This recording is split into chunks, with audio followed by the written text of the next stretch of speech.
Hello students, today we are going to learn about derivation of mathematical formulation of second law of motion. So what is this derivation? Let's look at it. So this is the diagram to explain the derivation first. First we will describe the situation, what is the situation, and then we will move to the derivation. So we have here an object A and this object has some mass. We will call it M. Let's call it M and let's imagine that this object is moving with some velocity which is u. So according to momentum is equal to mass into velocity.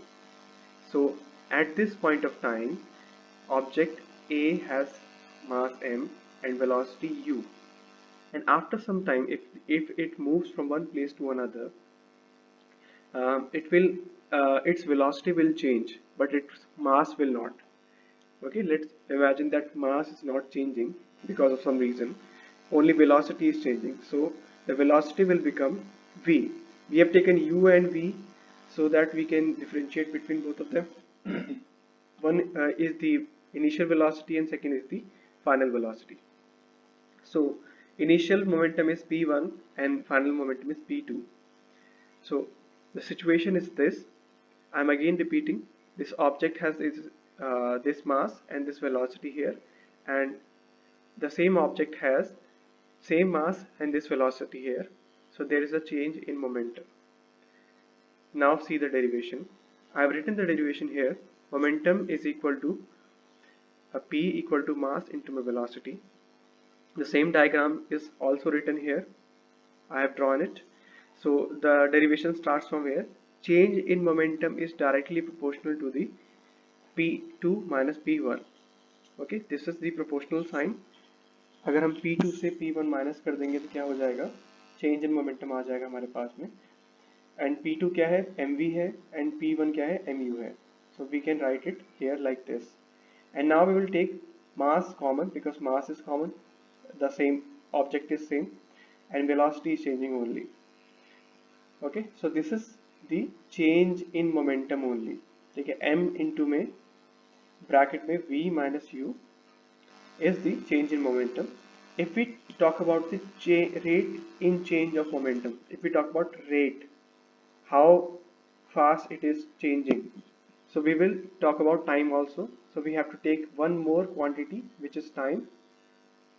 So rate of change of momentum is proportional to the mass into my change in velocity upon my time. Okay, this is called applied force. Rate of change of momentum is called applied force. If a force is applied, the momentum will change. Okay, so force is proportional to m into my change in velocity upon my time. Velocity, change in velocity upon time is called acceleration. I have written here acceleration, and mass will remain same. If we remove the proportionality sign, we will get a constant of proportionality k. Okay, so the final formula we will get is f into me f equal to m into me a. The k will become 1 if we take mass 1 and velocity or acceleration 1 meter per second square. So we will remove k also.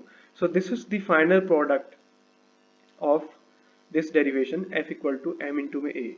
Force equal to mass into acceleration. We have used it in, I think you will use it more in 10th class and further classes. In this class also you will use this formula. Now we will talk about the units. So mass has unit kg, kilogram, and we don't need the unit of velocity here. We will need the unit of acceleration, meter per second square. So the velocity of the unit of force will be kg into meter per second square, as I have written here. So the units will also multiply just like this, and the force will be, the unit of force will be kg meter per second square or Newton. So we will keep all this in mind for our next derivation.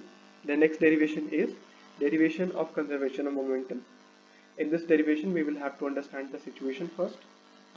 So here is the situation. I've drawn a diagram to show the collision of two objects. This is object A and object B with mass MA and mass MB. This object A is moving with initial velocity of UA and object B is moving with initial velocity of UV. And when these objects are moving, if both collide, there will be a force applying from object A to object B. Okay, in this direction. If they collide like this, there will be a force. Okay, so this force will be called force object A to B, or force applied by object A on B. Okay, but according to third law of motion, there will be an equal and opposite force acting back on object A. Here, this force will counter this force. Here is this force acting by B on object A. Okay, force जो A object लगा रहा है B object पर और force जो object B लगा रहा है ऑब्जेक्ट A पर. So after the collision they will move apart and object A will have a different velocity which we will call object velocity VA, and which is the final velocity, and object B will have a different velocity which we will call velocity VB. Okay, let's see the derivation. So I have drawn the same diagram here also, and I have written all the abbreviations. You can look at them. We will start the derivation. You can start from here also. Now we will start according to the third law of motion. FBAB is equal to minus FBA. Why is that? Because negative sign is written for the opposite force, the direction of force, which is in opposite direction. These forces are equal. I have written just like that. So we can change force. From the previous derivation we have seen that force is equal to mass into acceleration. So mass is this ma, and the force is acceleration is the final velocity was va and initial velocity was ua, and time will be the same. So this is the acceleration, final velocity minus initial velocity upon the time. And similarly for minus FBA is equal to minus the sign of minus, so negative sign MB, final velocity of B, object B, and initial velocity of object B divided by time. So if we put them equal to each other, time will be cancelled from the both sides, and we will be left with this. Okay, in the next slide we will look at it. So we will multiply, we will open the bracket, and when we open the bracket we will multiply this mass into final velocity and initial velocity, and this mass into final velocity and initial velocity of object B. Here the negative sign will change the signs also.